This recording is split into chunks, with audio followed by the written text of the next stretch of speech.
how can we be totally engaged? Hello guys, welcome to Yundel channel, and today's share is about being mindful. How can we be totally engaged? Guys, this is just my share from my own life experiences and from my own reading. It is very important that we are always aware that we are totally engaged in what we are doing daily. It is what it is. It needs a mindset work when we are going to change our life for the better. It's not easy, but by practice, by meditating, by wanting so badly on it, we can make it by being totally engaged in what we are doing. But how can we really be totally engaged? That is my share with you today. It is a must that we must stay and focus when we want to be totally engaged into something. Guys, this is very important that we must acknowledge this because it is, a part of our life. Living a good life, we must work with it, and a part of it is totally engaging into something. To be totally engaged means fully occupied or having our full attention. If you're busy or involved with something, you're engaged in it. If we are engaged with something or with a group of people, we must get involved with a thing or group and feel that we are connected with it.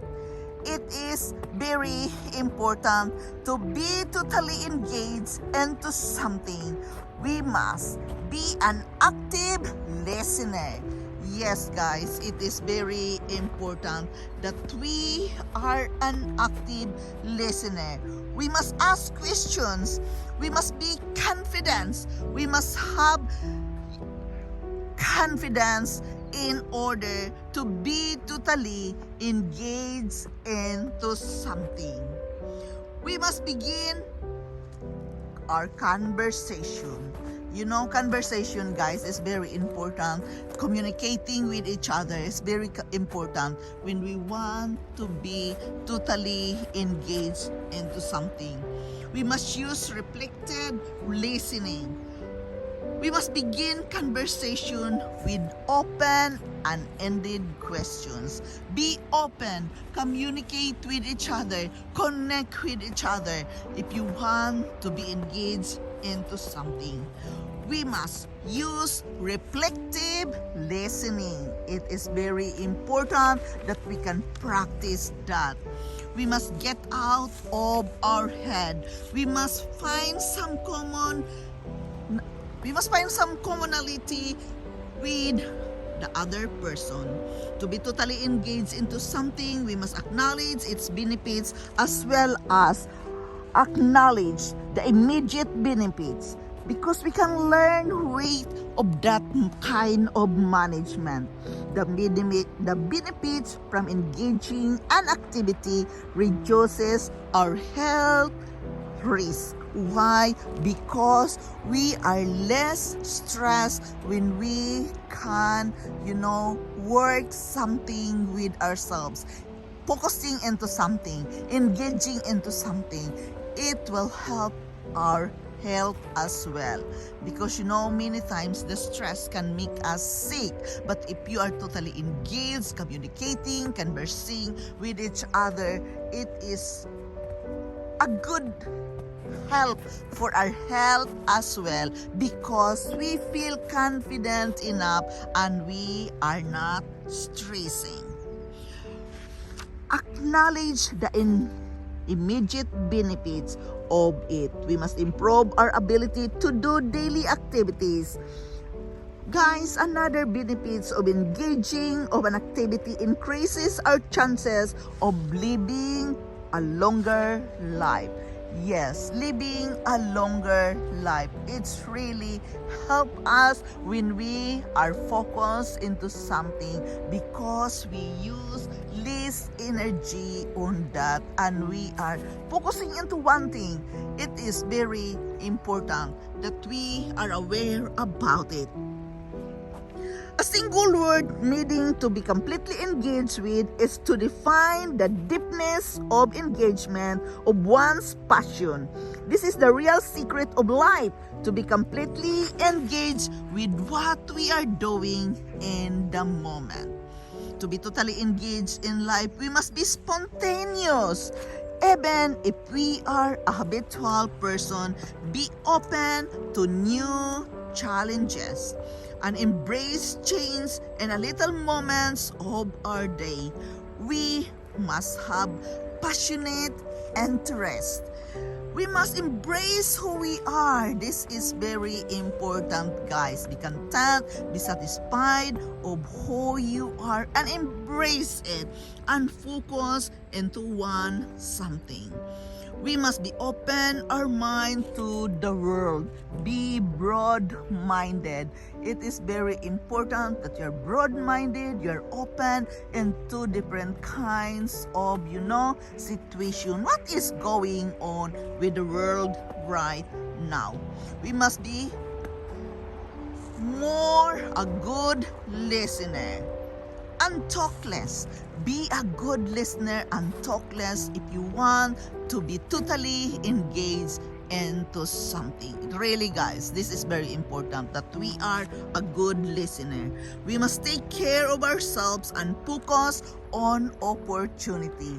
In everything we are dealing in this life, guys, there is a lot of opportunities and we open up that kind of opportunities when we are focused, we are centered into something, and when we are, totally engaged into something. It is very important that we can do that. Opening up your mind, be broad-minded and open your mind out to the world. It is very important that we must listen more and talk less. That is one key of engaging into something. Listen more and talk less, as what the book says. It is very important that when we are engaging in activities, we are aware about it, that we are not stressing, we are just relaxing, we are embracing ourselves, focusing into something. And all these things, when you are relaxed, you can become totally engaged into something. Relax, have a peaceful mind, have a clarity of mind that you are doing the thing you love, that you are doing that certain thing at this very moment. You love what you're doing, so therefore you have to embrace it. We must get out of our head and be broad-minded. To be totally engaged into something, we must acknowledge always what is going on around us, what is the benefits of what is going on to this certain situation. How can we be totally engaged into something?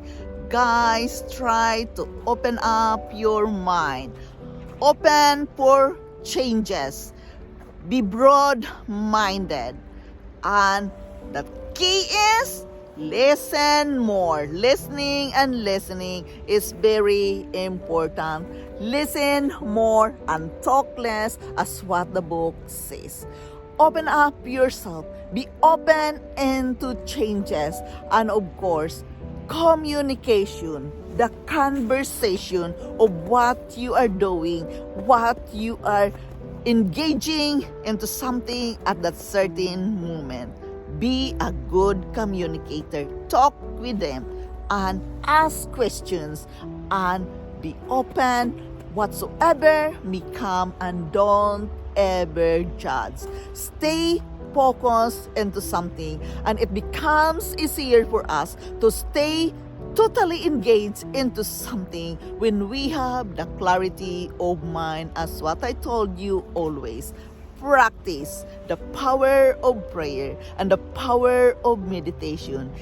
Everything will become easier to be engaged into something when your mind is totally focused. Focus is the key in totally engaging into something.